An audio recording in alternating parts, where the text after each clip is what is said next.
Parents से, specially school going kids के parents से आज एक बात कहना चाहता हूं, भूल के भी अपने बच्चे के लिए कभी क्लैप मत करना। आप बोलेंगे पाटनी साहब ये कौन सी सलाह है, क्लैप मत करना? अरे बच्चे के लिए क्लैप नहीं करेंगे तो किसके लिए करेंगे? ये क्लैप बहुत डेंजरस है, क्योंकि ये क्लैप आपके एक्स्ट्राऑर्डिनरी बच्चे को ऑर्डिनरी बना देगा। ये मैं नहीं कह रहा हूं, दुनिया भर के चाइल्ड साइकेट्रिस्ट कह रहे हैं, साइकोलॉजिस्ट कह रहे हैं। क्या है क्लैप? क्लैप का पहला सी कंपैरिजन, तुलना। बच्चे ने कुछ भी किया, सबसे पहले घर में तुलना।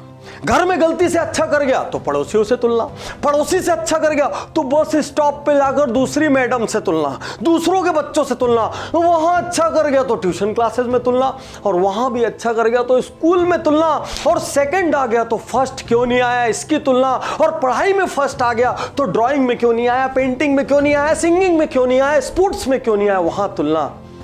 कितनी तुलना बर्दाश्त करेगा आपका बच्चा? खत्म नहीं हो जाएगा एक दिन, क्योंकि वो धीरे धीरे धीरे इस तुलना के चक्कर में अपनी ओरिजिनलिटी खो देगा। और सोच के देखो, किसी दिन उसने आपकी तुलना कर दी तो किसी दिन उसने ये कह दिया, मम्मी ना तो आपकी शक्ल ठीक है, ना आप स्मार्ट हो, ना आपको इंग्लिश आती, ना आप तेज हो, ना आपको टेक्नोलॉजी आता है, उसकी मम्मी को देखो, उस दिन क्या होगा? किसी दिन यदि उसने पापा की तुलना कर दी, पापा आप मेरे को तो बहुत चिल्लाते, तुलना तुलना तुलना, उसको देख उसको देख। आपके दोस्त को तो देखो, उनके यहाँ मर्सिडीज है, उसका बंगलो देखो, वो तो फॉरेन जाते हैं, उनके यहाँ कितने स्टाफ हैं। यदि आपकी तुलना कर दी ना, उस दिन आप खत्म हो जाओगे। वो तो आपके मार से डरते हैं, इसलिए मुंह नहीं खोलते, नहीं तो पता उनको भी सब है। आज मैं आपसे कहना चाहता हूं, अरे एक रजिस्ट्री जो करोड़ों की होती है ना, उसकी फोटोकॉपी की वैल्यू 10 रुपए की होती है, 20 रुपए की होती है। अपने बच्चों को किसी के साथ कंपेयर करके फोटोकॉपी मत बनाओ, उनको ओरिजिनल रहने दो। क्लैप का पहला सी ये कहता है, ग्लोबली बच्चों के औसत रहने का, टैलेंट्स के मरने का, बच्चों के डिप्रेशन में और तनाव में आने का सबसे बड़ा कारण है कंपैरिजन। और दोस्तों, यदि अपने बच्चों से प्यार नहीं करते, प्लीज ये वीडियो बीच में छोड़ देना। और बाय द वे, अपने बच्चों से प्यार करते हो, ट्रूली प्यार करते हो, तो वीडियो एंड तक देख लेना, क्योंकि बच्चा सिर्फ एक बार बड़ा होता है और एंड में एक ऐसी कहानी आएगी, आपको लगेगा पाटनी सर ने मेरे घर में बैठ के सारा हाल चाल देख के ये वीडियो बनाया है। एक बात और, एक बार में ना ये वीडियो यहाँ नहीं उतरेगा, यहाँ नहीं उतरेगा, कई बार देखना पड़ेगा, क्योंकि पूरे स्वभाव में चेंज की आवश्यकता है, पूरी सोच के तरीके में चेंज की आवश्यकता है। फिर से कह रहा हूं, आपका बच्चा आज जो भी है, आपका बच्चा कल जो भी बनेगा, सिर्फ और सिर्फ आपकी जिम्मेदारी है। इसलिए अपने जीवन साथी के साथ इस वीडियो को एकांत में ध्यान से देखना। क्लैप का सेकेंड एल क्या है? लेबलिंग। लेबल लगाते हैं ना हर चीज पे, लेबल।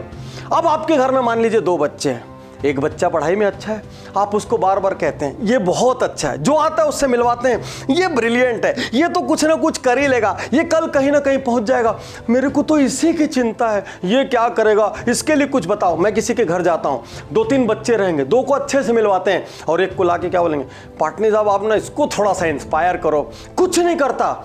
और उसको जब मैं कोने में ले जाके पहला सवाल करता हूँ, बेटा क्या क्या चीज़ में अच्छे हो, वो 10 चीज़ अच्छी बताता है। खाली पढ़ाई में हो सकता है उसका इंटरेस्ट कम हो, लेकिन आपका पैरामीटर, आपकी यार्डस्टिक खाली और खाली पढ़ाई है। धीरे धीरे आप लेवल लगाते जाते, तू ऑर्डिनरी है, तू कुछ नहीं कर पाएगा, तुमसे कुछ नहीं हो पाएगा, तुम इसी लायक हो, तुम गधे हो, तुम गंवार हो। और एक बच्चे को आप दूसरा लेवल लगाते हैं, ये ब्रिलियंट है, ये कुछ ना कुछ कर लेगा, ये एक दिन जरूर बनेगा, इसके ऊपर हमको गर्व है, इसको तो देखना ही नहीं पड़ता, ये अपने आप पढ़ लेता है। दोनों बच्चे अपना अपना लेवल सही करने में जान झोंक देते हैं, और जाने अनजाने एक बच्चा सक्सेसफुल हो गया, एक ऑर्डिनरी रह गया। इसके सिर्फ और सिर्फ जिम्मेदार आप हैं, क्योंकि आपने वो लेवल लगाया जिस लेवल की वजह से वो वैसा बन गया। अरे बार बार तो एक पौधे को भी गालियां दोगे तो पौधा भी मर जाता है, और आप एक बच्चे को बार बार इतना सुनाते हैं, सुबह से रात तक सुनाते हैं, वो बच्चा खिलेगा? अरे कभी नहीं खिलेगा। आज अभी इस क्षण से मैं कहना चाहता हूं, लेवल लगाना बंद कीजिए। यदि वाइफ लेवल लगा रही है तो हस्बैंड को रोकना होगा, हस्बैंड लेवल लगा रहा है तो वाइफ को रोकना होगा, नहीं तो कल के दिन दोनों मिलके अपने बच्चे को खत्म कर देना, उसको औसत बना देना, उसको ऑर्डिनरी बना देना, उसको मीडियोकर बना देना। क्लैप का तीसरा ए, एस्पिरेशंस, लक्ष्य। किसके एस्पिरेशन? बच्चे के? नहीं, माँ बाप के। जो माँ बाप नहीं कर पाए वो सब बच्चों से कराना है। अभी समर हॉलीडे शुरू होंगे, आप क्या करेंगे? आप पता करेंगे किसका किसका बच्चा कौन सी कोचिंग में जा रहा है, कौन कौन सी हॉबी क्लासेस कर रहा है, कौन कौन से स्पोर्ट्स सीख रहा है। रेस लगा देंगे, रेस। मम्मी को अलग जगह भेजना है, पापा को अलग जगह भेजना है, दादा दादी को अलग जगह भेजना है, कॉलोनी सोसाइटी सभी उस बच्चे में योगदान रखते हैं, वो भी बताएंगे ये करा लो, ये करा लो, ये करा लो। और आप बच्चे का एक टाइट कैलेंडर बना देंगे। खेलने ही नहीं दिया, आपने अपनी एस्पिरेशंस का बोझ उसके ऊपर डाल दिया। अरे कभी तो समझा होता उसका स्किल सेट क्या है। और सबसे बड़ी बात तो ये कि समझोगे भी कैसे? बायोलॉजी की वजह से आप पेरेंट तो बन गए, बच्चे को पैदा कर दिया, और बड़ा कैसे करना है इसका तो कोई नाम है नहीं, किसी ने सिखाया नहीं। घर में आज सुबह बैठा था मैं, कोई पार्सल आया, जैसे ही खोला तो यूजर मैनुअल निकला, और यूजर मैनुअल देखते बाद जोर की हंसी आई मुझे, क्योंकि एक वॉशिंग मशीन, वैक्यूम क्लीनर, एक माइक्रोवेव ओवन, सबके साथ यूजर मैनुअल आता है। लेकिन एक बच्चे को बड़ा करने का कोई यूजर मैनुअल नहीं है। कैसे भी बड़ा करो, अरे बच्चे ऑर्डिनरी बनते हैं ना तो आप जिम्मेदार हैं। यदि बच्चे का टैलेंट खत्म होता है तो आप जिम्मेदार हैं, वो जिद्दी होता है तो आप जिम्मेदार हैं, वो आपकी नहीं सुनता तो आप जिम्मेदार हैं, वो टेक्नोलॉजी मोबाइल कचरे में पूरा दिन बिताता है तो आप जिम्मेदार हैं, क्योंकि आपने सही तरीके से पेरेंटिंग नहीं की। और समर आ रहा है और आप अपने बच्चे को अपनी एस्पिरेशन की चक्की में पीसने वाले हैं। उसी को रोकने के लिए सालों साल बाद मैं अपना बहुत फेमस प्रोग्राम पावर पेरेंटिंग लेकर आ रहा हूं। हस्बैंड और वाइफ यानी कि मम्मी और पापा को एक साथ ज्वाइन करना होगा, क्योंकि यदि आपने बच्चों को बड़ा करने का रोड मैप नहीं बनाया तो आप जिम्मेदार हैं। आप घर बनाते हैं तो 2500 मीटिंग करते हैं, आप फॉरेन घूमने जाते हैं तो कई कई दिन बैठ के प्लानिंग करते हैं। अरे क्या इतनी प्लानिंग मम्मी पापा ने बैठकर बच्चे के लिए की? क्या ये तय किया कि घर में लैंग्वेज के मिनिमम एथिक्स क्या होंगे? क्या ये तय किया कि कौन कौन सा नो कॉम्प्रोमाइज जोन होगा? क्या ये तय किया मिलके कौन कौन सी क्वालिटीज हमको नर्चर करनी और कैसे करेंगे?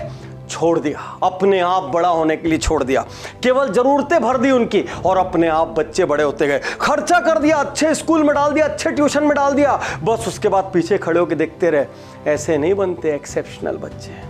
एक्सेप्शनल बच्चे कैसे बनते हैं, उनका सबकॉन्शियस मेथड क्या होता है, कैसी नर्चरिंग होनी चाहिए, ग्लोबल पेरेंट रोड मैप क्या चीज है, ये सब कुछ मैं बताऊंगा। हस्बैंड वाइफ जीवन साथी के साथ पावर पेरेंटिंग में जरूर आना, क्योंकि बच्चे सिर्फ एक बार बड़े होते हैं, बार बार नहीं। मकान 10 बार बना सकते हो, गाड़ी 50 बार खरीद सकते हो, कपड़े सैकड़ों बार खरीद सकते हो, बच्चा सिर्फ एक बार बड़ा होता है। चूक हो गई ना, जीवन भर पछताओगे।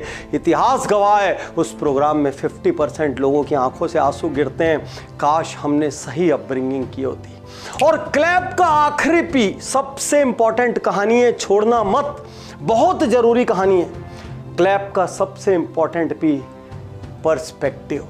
बच्चा स्कूल से घर आया, मम्मी ने खाना वाना खिलाने के बाद पढ़ाना शुरू किया। बच्चे से पूछा, बेटा यदि मैं तुमको एक चॉकलेट दूं, उसके बाद एक चॉकलेट और दूं, उसके बाद एक चॉकलेट और दूं, तो तुम्हारे पास कितनी चॉकलेट होगी? बच्चे ने सोचा, बोले मम्मी 4। मम्मी का दिमाग खराब हो गया, तमतमा गई। अभी कल मैथ्स पढ़ाया, इतने दिन से मैथ्स की ट्यूशन जा रहा है, फिर से पूछ रहे हो। ध्यान दो, बिल्कुल पढ़ाई में ध्यान दो, इधर उधर मत देखो, टीवी नहीं देखो, इधर मेरी तरफ सुनो, मैं क्या बोल रही हूं, इधर ध्यान दो। ओके मम्मी, यदि मैं तुमको एक चॉकलेट दूं, उसके बाद फिर एक चॉकलेट दूं, और उसके बाद फिर एक चॉकलेट दूं, मिला के कितनी चॉकलेट होगी? बच्चे ने सोचा, मम्मी 4। मम्मी ने डायरेक्ट एक झापड़ मारा।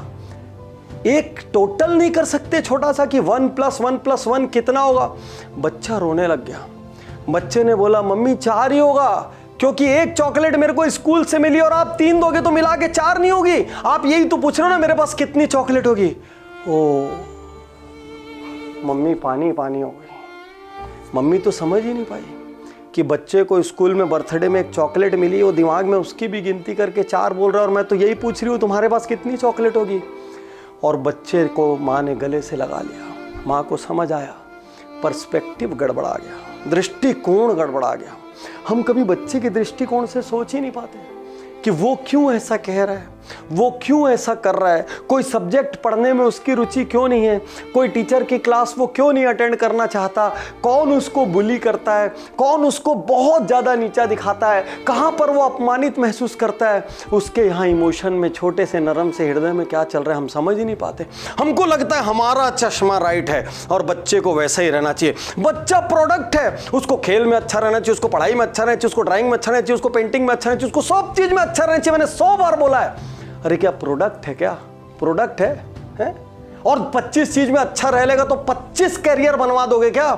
तब भी तो कैरियर एक ही रहेगा। एक बार बच्चे के पर्सपेक्टिव से हर माँ बाप को देखना होगा, क्योंकि आपका पर्सपेक्टिव अलग है, उसका पर्सपेक्टिव अलग है, आपके सोचने का लेवल अलग है, उसके सोचने का लेवल अलग है, आपका एक्सपोजर अलग है, उसका एक्सपोजर अलग है।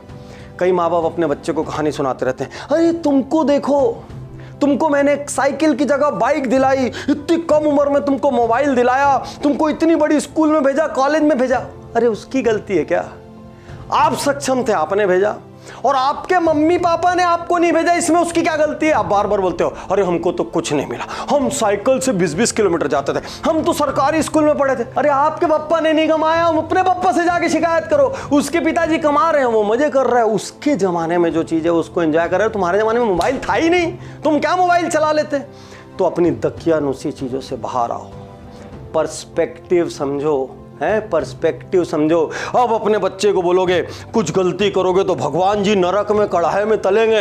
आपका बच्चा इतना तेज है, पूछ लेगा कौन से ब्रांड के ऑयल में तलेंगे, हैं? आप बोलोगे चिड़िया आसमान में क्यों उड़ रही है, भगवान उड़ा रहे हैं, वो आपको बैठ के साइंस समझा देगा।